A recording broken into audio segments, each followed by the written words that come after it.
Bahkan dulu pernah Ramadan beliau datang ke tempat saya. Saya waktu itu kerja di warnet. Saya punya gajian 300.000 per bulan. Waktu itu baru gajian, baru datang, baru pulang, baru gajian. Beliau datang, oh, Assalamualaikum, salam. Bapak mana? Biasanya kan ketemu sama bapak saya ya kan. Bapak kemudian tidak di rumah. Ya udah sama kamu saja, didoain. Ya saya amin, biasa kok. Saya juga cium tangan sama beliau waktu itu. Setelah didoain, udah ini kamu beli. Saya biasa kan beli satu, kasih uang 50.000. Biasanya kan beli dua, katanya duit 50 ya tak kasih 50.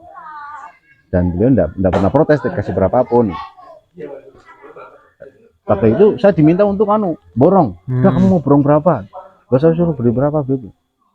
Udah kamu borong saja, kamu punya uang berapa? Yang enggak banyak, Beb. 500. Assalamualaikum warahmatullahi wabarakatuh.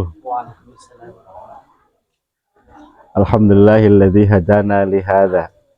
Alhamdulillahilladzi 'allama man ta'allama. Alhamdulillahilladzi ghafara man istaghfar. Alhamdulillahilladzi istajaba man ta'ah. Wassalatu wassalamu ala sayyidina wa maulana Muhammadin sallallahu alaihi wasallam syafi'ina wa ala alihi wa ashabihi wa jami'in tabi'in wa tabi'in tabi'in. Amma ba'd. Alhamdulillahirabbil alamin. Pada kesempatan kali ini saya punya tamu istimewa, Yai Wahyudi dari Sidratul Muntaha. Yang saya punya kenangan banyak dengan beliau. Beliau ini saya ingat dulu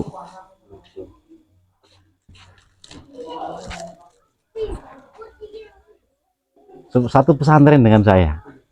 Mungkin sampai 8 tahun nggih Pak Kiai nggih dulu bareng. Ya, kurang lebih lah. Kurang lebih 8 tahun. Kurang nanti ditambah, kalau lebih nanti dibalikin.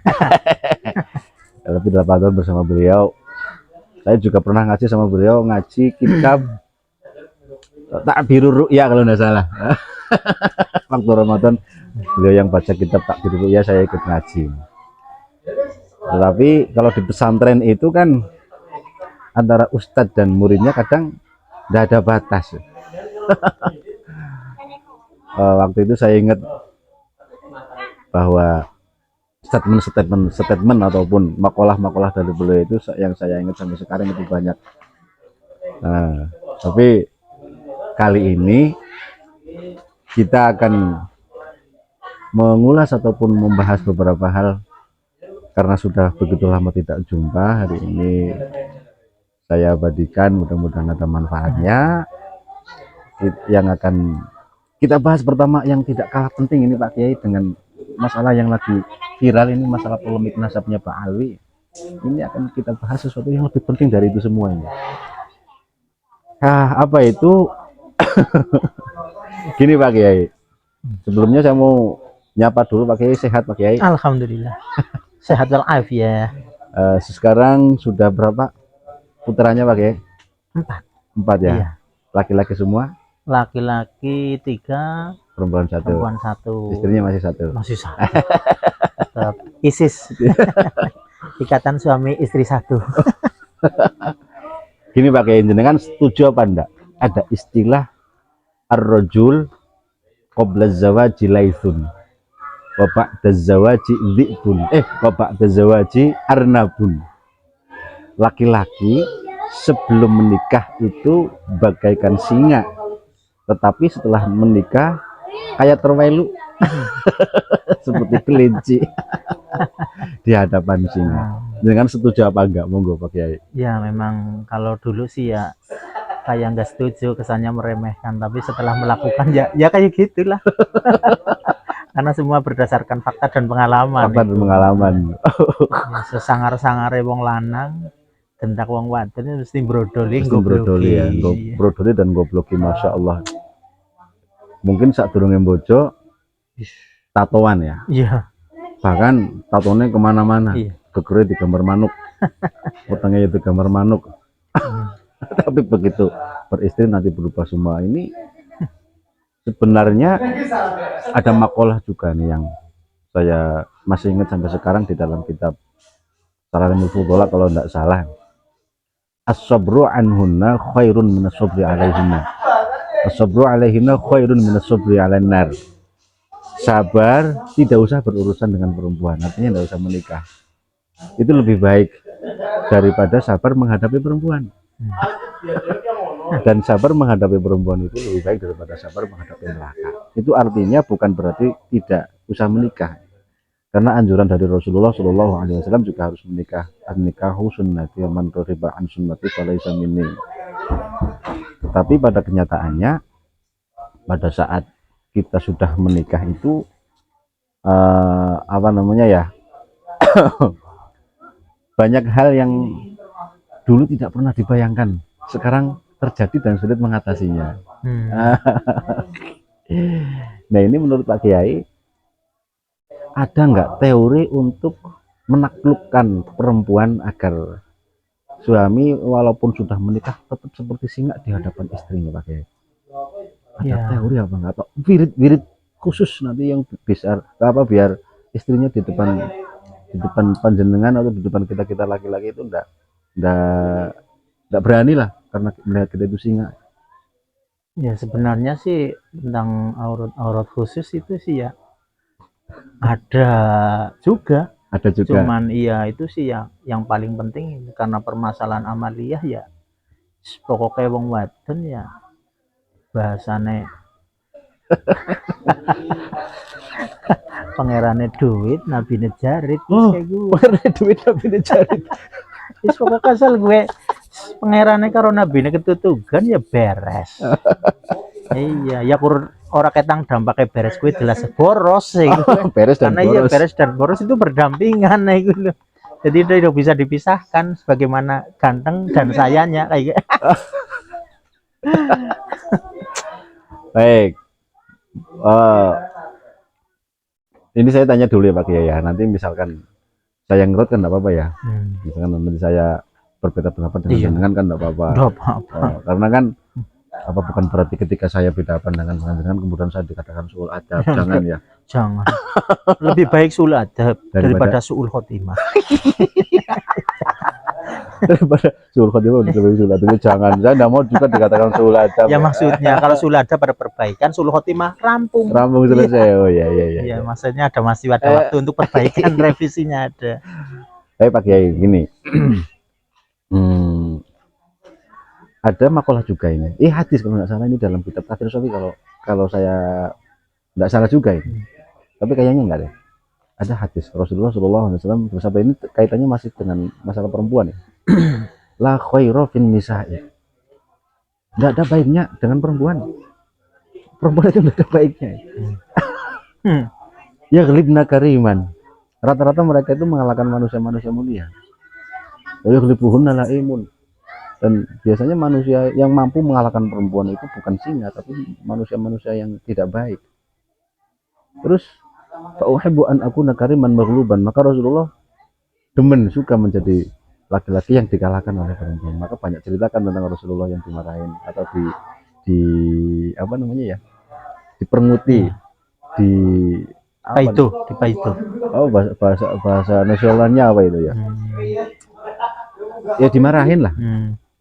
Atau diberikan sikap yang kurang enak ya oleh istri-istri beliau, dicemburuin dan seterusnya sampai melebihi batas kan tidak enak gitu.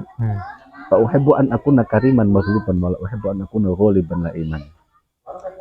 Artinya ketika perempuan dikatakan sebagai manusia yang tidak ada baiknya itu menurut saya ya tergantung dengan laki-lakinya. Perempuan ibarat kendaraan, kalau tidak diurus ya tidak ada gunanya seperti itu.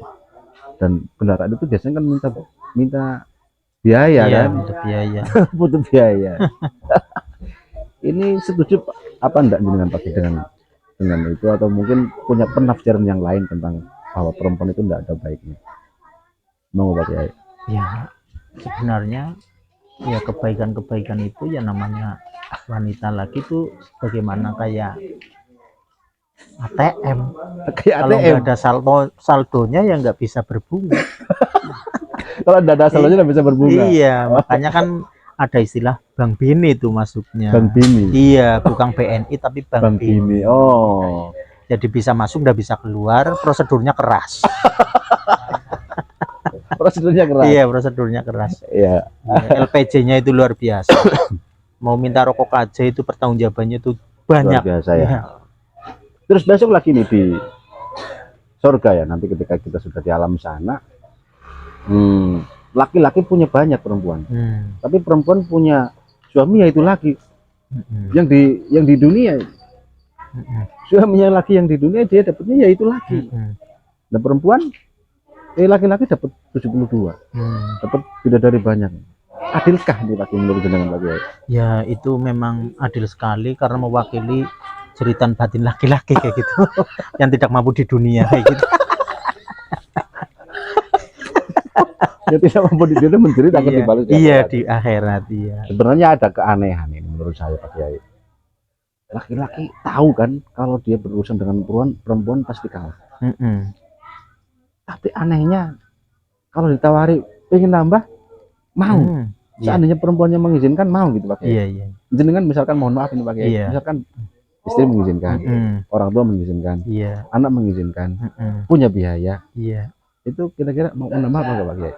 Ya saya sih enggak menolak takdir ya. Kalau memang itu takdir ya gimana lagi kayak gitu. Umpamanya kok nggak ada takdir ya dibikin takdirnya gitu. Gitu. Baik, Masya Allah. Ini masalah perempuan sehingga saya ingat juga pakai kalau ada makalah juga bahwa as-sabru ala lisanin nisa mimma yumtahanu bihil awliya. Sabar menghadapi perempuan termasuk salah satu kelaziman seorang wali dicoba oleh Allah. Dia ketika mau bersabar maka menjadi kekasih yang luar biasa di sisi Allah. Tapi ini saya sendiri ini kurang enak lah ngobrol masalah perempuan Pak, karena nanti kalau video saya tidak ada istri saya gimana? Tapi ya ini kan ya memang sekedar ngobrol lah. Iya. Ya memang itu memang ciri-ciri kalau pengen jadi wali ya harus seperti itu. Saya juga ikut kok rombongan wali. Wali apa itu? Cuman bukan wali kutub. Wali ya, tapi wali murung. Tuan nanggili lemune nang warung. Wali murung. Iya. Tuan nanggili lemune nang warung. Jumlatil auliya lah. Ya Allah, berarti ini sebenarnya ada yang lebih menakutkan daripada doktrin yang dilancarkan oleh para habaib yang sekarang menjadi polemik. Ternyata yang lebih menakutkan adalah orang yang satu rumah dengan kita, istri-istri kita. Aduh, itu gimana ya? Sebagaimana api lah. Dibuang kita butuh, dipegang kita panas. Ya Allah. Tapi disuruh nambah mau kan? Ya mau, karena api itu juga manfaat. Oh gitu. Bisa membakar sampah, bisa ngongotut ya. Oh iya, ya tanpa api masakan tidak akan pernah jadi. Iya. Tapi dipegang panas. Panas. Tapi butuh. Oh. Tapi menurut jenengan ini mohon maaf Pak ya, poligami ataupun menambahkan punya istri lebih dari satu itu merupakan sunnah atau mubah? Ya kalau itu sih sebenarnya ya tinjauan ya bukan mau tinjauan fikih kayak mau tinjauan tasawuf atau tinjauan panjenengan sendiri monggo. Ya itu sesuai kemampuan dan kebutuhan. Ya al-aslu al-ibahah. Al-aslu al-ibahah. Iya, jadi asalnya tetap mubah. Iya. Enggak sunnah enggak. Tergantung keberanian. Berani enggak sama istri pertama kayak gitu. Oh gitu. Mungkin kalau ada keberanian itu kan beda lagi. Begitu ya. Tapi ada yang aneh juga ini di dalam Al-Qur'an, maksudnya terkait masalah poligami ini. Fangkuhu mautobalakum minan nisa'i matna wa thulatha wa ruba', kan kita di situ menggunakan fi'il amar kan. Padahal fi'il amar al-amru lil wujud. Ketika ada fi'il amar di dalam sifat nas Al-Qur'an, maka makna yang pertama diarahkan adalah wajib. Tapi ketika menggunakan makna yang pertama itu kan fangkuhu, baik kalian para laki-laki nikahlah.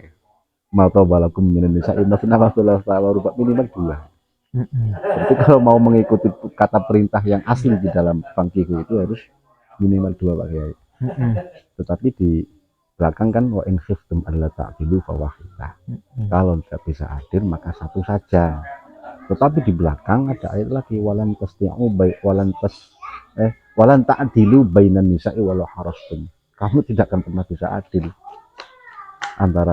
di antara istri-istrimu, walau sekuat apapun kita berusaha tetap tidak bisa adil. Artinya berarti seolah-olah Quran ini mengatakan Nggak usah dua lah, satu saja. Maka guru-guru saya juga nggak ada yang poligami. Walaupun ada tapi ya nggak dipublish gitu ya. Jarang-jarang banget ya, 1001 lah dari tersebut. Seumpama ini panjenengan pakai misalkan nanti benar-benar diizinkan oleh, sekali lagi saya tanya sama istri, berani apa enggak? Ya sebenarnya kita nggak harus ambil dua lah, tapi satu berasa dua. Ya Allah, ya Pak Kiai, mohon maaf ini Pak Kiai. Kalau boleh tanya saya, nah, nanti misalkan enggak berkenan ya enggak masalah dengan. Iya. Tapi ini saya begini Pak Kiai, yang lagi viral ini ya. Saya ingat ayat Al-Quran, walaupun nggak semuanya setuju. Di dalam Al-Quran berbunyi, wattaqu fitnatan la tusibanna alladziina zalamu minkum khassah. Ini sudah lain pembahasan ya Pak Kiai. Tapi ini mumpung ada panjenengan dan mungkin ini ada manfaatnya dan akan menjadi kenangan kita yang bermanfaat. Di dalam Al-Quran kita disuruh untuk menjauhi sebuah fitnah yang ketika fitnah itu muncul, tidak hanya orang yang soleh-soleh, bukan hanya orang yang bermaksiat saja yang akan terkena imbasnya, tapi orang-orang yang tidak bermaksiat juga akan kena. Nah ini kemudian saya memberanikan diri untuk ikut masuk dalam polemik karena takut seumpama nanti ada teguran dari Allah misalkan gara-gara ada orang yang mengaku sebagai dzurriyyatun nabi dan tidak bisa membuktikan, Allah murka karena nama Rasul Muhammad SAW digunakan tapi tidak bisa membuktikan, kemudian murka, kita akan terkena imbasnya. Menurut panjenengan ini langkah yang saya ambil sudah sesuai atau mungkin menyalahi aturan? Moga Pak Kiai. Sebenarnya apa-apa ini kan. Iya, pengambilan langkah itu kan setiap orang itu punya porsi, punya kebutuhan masing-masing lah. Pengambilan sesuatu itu kan ketika dibutuhkan, ya pasti umpamanya saya haus, ya pasti saya minum. Umpamanya saya lapar, ya pasti saya akan umpamanya saya kencot, itu pasti saya akan makan. Itu seperti itu. Jadi ketika itu memang dibutuhkan untuk panjenengan dan itu bagus maslahatan untuk panjenengan, ya al-akhdu bil jadidil aslah, gitu aja lah. Terus baik-baik saja. Ya, soalnya ini kan masalah sensitif ya Pak Kiai. Kadang risiko yang saya ambil ini kadang membuat tidak enak sama teman, termasuk sama jenengan. Juga kadang ada Kiai yang mungkin dulunya ngaji sama Abaib, otomatis ketika saya berbicara semacam ini dikira saya benci terhadap para habaib, padahal kan tidak. Nggak pernah ada kata benci. Soalnya apa? Kitab Safinatuh saja yang kita kaji dari awal itu kan juga karangannya Syekh Salim bin Sumer Al-Hadrami. Walaupun kalimat Al-Hadrami ini juga banyak versi gitu kan. Tapi yang jelas itu kan karangan dari Yaman.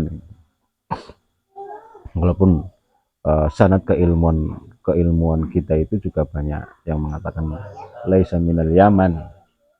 Tetapi dengan langkah-langkah seperti ini banyak kiai-kiai yang tadinya akrab jadi nggak akrab, yang tadinya apa namanya biasa hahehe sekarang jadi nggak hahehe lagi gara-gara ada perbedaan pandangan. Maka dalam kesempatan kali ini juga saya mohon pada teman-teman mungkin yang melihat video saya sering itu berseliweran di beranda-beranda Facebook YouTube, jangan menganggap saya itu benci terhadap siapapun. Saya tidak pernah membenci siapapun, bahkan saya dulu pernah mengatakan Pak Kiai bahwa semua manusia hakikatnya adalah waliullah, hakikatnya gitu kan, hakikatnya adalah waliullah, tinggal tingkatan walinya itu tingkatan paling rendah, wali yang tidak tahu diri atau apapun, itu termasuk saya. Ada wali yang sudah punya posisi-posisi kutub, posisi abdul dan seterusnya. Tetapi semua itu juga ada dasarnya, bahwa manusia itu semuanya dekat dengan Allah, dan kedekatan itulah yang membuat saya tidak berani untuk menaruh rasa benci kepada siapapun, apalagi terhadap siapa para habaib, karena dari kalangan habaib banyak yang alim, tetapi masalah masalah ini saya mintalah terhadap ini alumni-alumni yang pesantren dengan kita juga ada juga yang komentarin negatif kan sama konsep-konsep ini. Kemudian apa namanya, ini kan sebuah keilmuan ya. Apabila salah silahkan disanggah secara ilmiah, jangan dengan doktrin, jangan dengan narasi-narasi kebencian ataupun dengan emosi. Kita juga tidak emosi, walaupun ada yang memancing-mancing harus kami ke emosi, tapi tidak. Nah, kalau jenengan sendiri tidak pernah mengikuti ya Mas Kiai? Iya, kalau saya ya cenderung apa sih ya, tidak begitu terjun ke dunia itu, nggak mengikuti karena ya. Karena mungkin faktor kesibukan kayak gitu. Yang jelas memang ini saya kira akan terus bergulir Pak Kiai, terus bergulir karena ini kan masalah sudah lama. Tadi pagi nih Pak Kiai, tadi pagi saya juga kerawuan Habib, tapi mohon maaf ngapunten, Habib itu biasa datang ke rumah saya biasa, jual minyak wangi. Nah, kalau ada uang ya saya beli, kalau enggak ada ya, tapi alhamdulillah belum pernah enggak ada, walaupun 20.000 50.000 minyak wanginya tetap kami beli. Tapi tadi saya nggak enak, maksudnya saya nggak mau datang gitu loh, soalnya saya lagi tidur, pintunya digedor-gedor keras, terus jendela digedor-gedor, Masya Allah, beginikah ada orang yang bertamu begitu kan, sehingga dengan tanpa mengurangi hormat saya dan keakraban saya dengan beliau pada saat besok ketemu lagi, tapi saya jadi ada catatan di dalam hati kalau ulama-ulama kita tidak ada yang seperti itu. Lagian saya tidak pernah ada masalah sama beliau, setiap kali datang saya beli minyaknya. Bahkan dulu pernah Ramadan beliau datang ke tempat saya waktu itu kerja di warnet, saya punya gajian 300.000 per bulan. Waktu itu baru gajian, baru datang, baru pulang, baru gajian, beliau datang kok. Assalamualaikum, salam. Bapak mana? Biasanya kan ketemu sama bapak saya ya kan. Bapak kemudian tidak di rumah. Ya udah sama kamu saja, didoain. Ya saya amin biasa kok. Saya juga cium tangan sama beliau waktu itu. Beliau didoain. Udah ini kamu beli. Saya biasa kan beli satu, kasih uang 50.000. Biasanya kan beli dua, katanya duit 50 ya tak kasih 50. Dan beliau enggak pernah protes, dikasih berapapun. Waktu itu saya diminta untuk borong. Udah kamu mau borong berapa? Gak saya suruh beli berapa Beb. Udah kamu borong saja, kamu punya uang berapa? Yang enggak banyak Beb. 500.000 enggak, 400.000 enggak, 300.000. Saya diem karena waktu itu saya punya 300.000. Saya nggak berani bilang tidak karena saya punya 300.000. Akhirnya 200.000. Saya diem lagi. Dah ini 150. Bayangkan saya punya uang 300.000 mau lebaran, diminta 100 separuh ya. Separuh. Padahal waktu itu Ramadan, bener Ramadan. Akhirnya saya beli. Ya udah didoain, terus saya dikasih minyak wanginya berapa botol saya lupa. Silakan ini mau kamu pakai semua, mau kamu jual, mau kamu buang, terserah. Ya akhirnya saya ambil tuh minyak wangi, tahu ke kamar. Kebetulan di situ ada di kamar saya itu banyak rumah lebah itu. Tak sedot pakai sedotan tinta komputer itu, tak semprot-semprotin semuanya habis. Sama ibu marah-marah, saya pusing waktu itu soalnya. Itu pernah kayak gitu. Artinya saya tidak pernah bermasalah dengan beliau, tetapi ketika ada kejadian seperti tadi pagi, ada catatan di dalam hati saya. Dan mungkin ini yang perlu diketahui oleh teman-teman bahwa anggapan kami bahwa habaib bukan dzurriyyatun Nabi Sallallahu Alaihi Wasallam tidak pernah mengurangi kedekatan beliau ini dengan Allah Subhanahu Wa Taala. Ibadah mereka tidak pernah berkurang, bahkan malah bertambah. Seandainya mereka dzurriyyah Rasulullah Sallallahu Alaihi Wasallam betul-betul dzurriyyah, dan suatu saat nanti akan mampu membuktikan, kami pun akan berbalik lagi untuk meyakini mereka sebagai dzurriyyah. Begitu Nabi. Toh selama ini kita ngaji di pesantren tidak pernah memandang kiai kita itu dzurriyyah Nabi atau bukan. Kita ngaji ke kiai kita lihat ilmunya, kita ngaji ke pesantren kita cari pesantren itu fan ilmu yang terkenal apa, nahwunya, sorofnya atau fikihnya. Tidak pernah itu diriahnya Rasulullah apa bukan.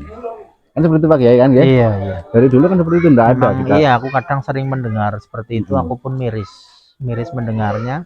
Kemudian ya seperti ini, kalau memang itu Rasulullah, Duriyah Rasulullah, ya harus yang ditirukan jidnya kayak gitu. Bahwa Rasulullah itu kan harisun alaikum bil mu'minina raufur rahim, kan seperti itu. Harus memang kasih sayangnya itu levelnya udah lebih dari cinta, gitu kan, seperti itu. Makanya harus lemah lembut apa dan sebagainya, karena kalau melihat sejarah Rasulullah itu sahabat mana yang nggak rindu dengan Rasulullah. Betul. Seperti itu. Karena ya kemuliaan beliau, kasih sayang beliau itu, kalau ada sahabat, ada tamu yang memang notabene itu ngenes ataupun mengenaskan, itu pasti Rasulullah. Siapa yang berani menanggung orang ini pasti akan bersama saya di surga. Itu kata-kata Rasulullah seperti itu. Umpamanya kelihatan belum makan, siapa yang berani menjamu tamu saya besok bersama saya di surga, itu Rasulullah. Kalau sekarang gedor-gedor, iya sebagai itu kan kayaknya jauh.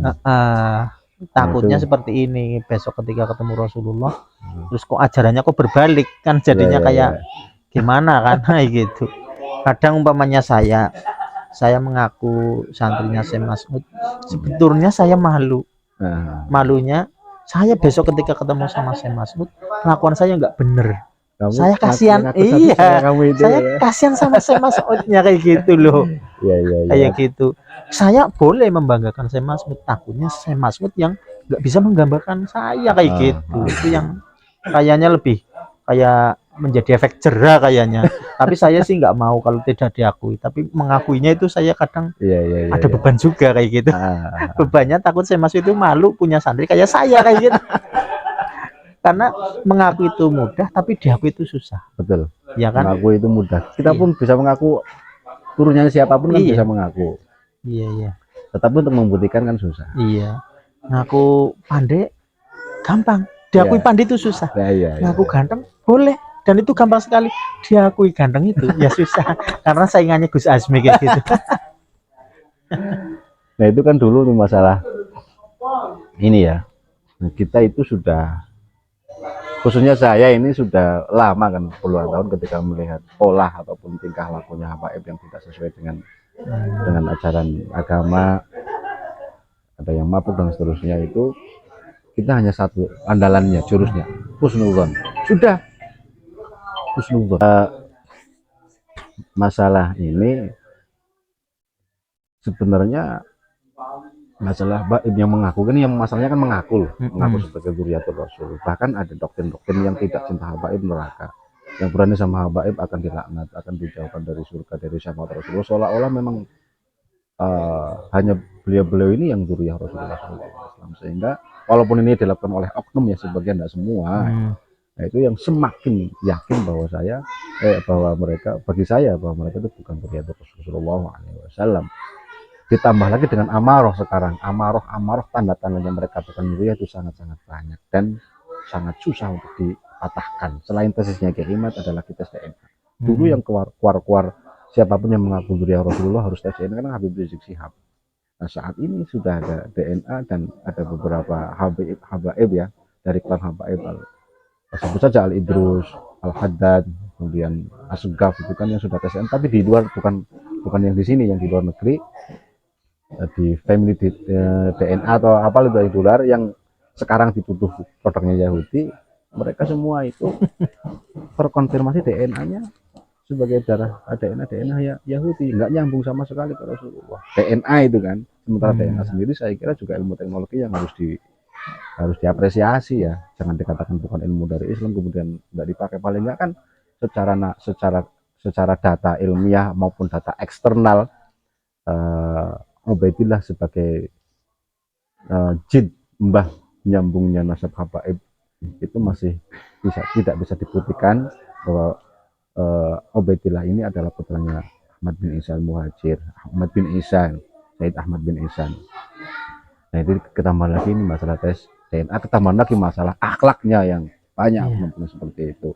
Dan inilah yang menjadi amarah ataupun tanda-tanda bagi saya semakin yakin bahwa hamba itu akan berkaitan Nabi tanpa mengurangi kealiman ataupun kesolehan hamba itu sudah soleh dan sudah alim. Ya dulu aku pernah itu aku nanyakan sama Pak Kiai Habib Mustafa itu panggil dulu pernah pas ngaji terus ngapunten Pak Kiai ketika ada habaib yang datang ke rumah kita terus menunjukkan perilaku yang kurang afdol lah kiranya kurang menyenangkan di hati itu sikap kita gimana dan itu beliau menjawab dulu pernah ditanyakan kepada Mbah Mun karena beliau kan santri sarang bahwa al-muttabi wa rasul yang kita ikuti itu adalah Rasulullah ketika ada duriah Rasul dan itu mengaku duriah Rasul terlepas dari itu benar ataupun salah bahwa yang harus kita ikuti adalah al-hurmah afdhalu minat ta'ah. Kita hormat saja beliau sebagai duriah tanpa kita harus mengikuti kayak gitu. Dan umpamanya betul kalau memang itu duriah apa nanti nggak malu ketika bertemu dengan jidnya kayak gitu kan justru ya seperti itu tadi ada istilahnya apa ya efek jerah lah menurut saya kan malu kayak gitu ketemu sama tim penanggung jawabnya apalagi kalau tidak terbukti bahwa mereka bukan duriah.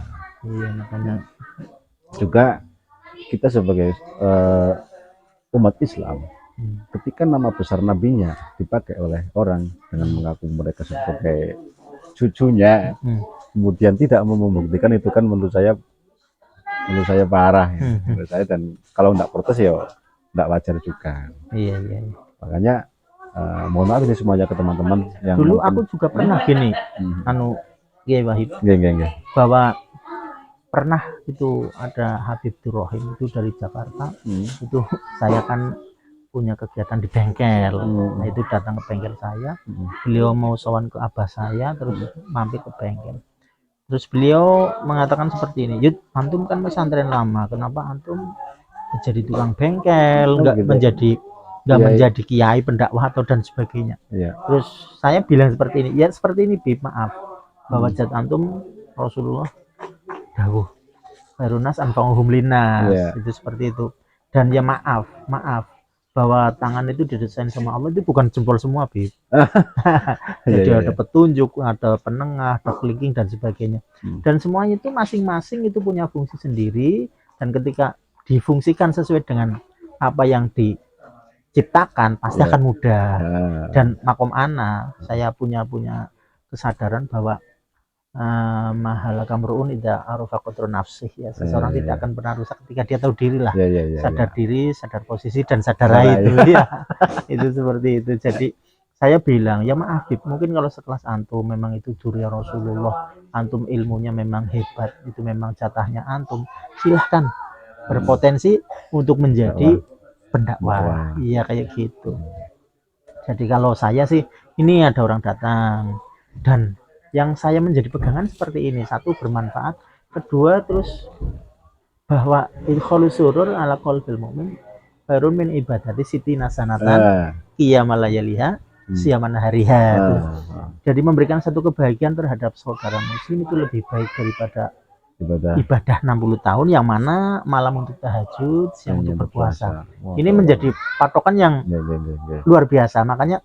saya harus bisa bermanfaat sesuai dengan kemampuan saya kayak gitu makanya saya ini Bib ini ada orang datang dia sedang susah dia banyak bocor motornya mogok dan sebagainya keluhannya itu ada aja dan di sini ya maaf Bib dalam hal ini itu qala ta'ala qala rasul nggak selesai itu mungkin bahasa bisa nek gitu karena bukan porsinya maka dalam hal ini saya lebih bermanfaat dari Habib kayak gitu makanya kemanfaatan saya memang di porsi ini kayak gitu ibarat kelingking lah ya kelingking ya skon ngedulep silit pitik lah ya ngetes mendo kayak gini jempol jebol tapi yang penting di situ masih bermanfaat kayak gitu makanya yang saya jadi pegangan seperti itu makanya itu ada kan sinetron TVNH apa itu tukang bubur naik haji. Oh, Nah, oh. lahajur mabrur wa salahul jazilal jannah. Itu potensi surga. Iya, iya, iya. Makanya ada TBNH 2 juga nanti. Apa itu? Tukang tambal ban naik haji.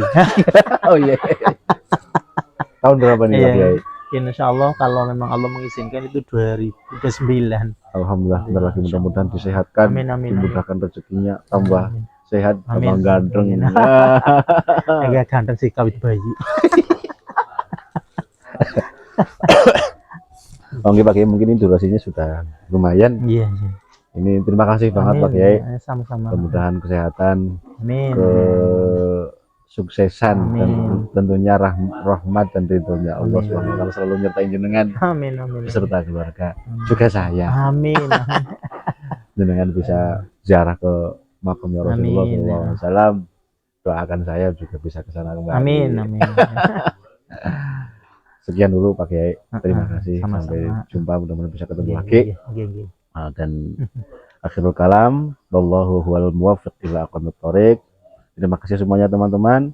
Allahumma ja'alna mimman yastami'una al-qawla fayattabi'una ahsanah. Wassalamualaikum warahmatullahi wabarakatuh. Waalaikumsalam.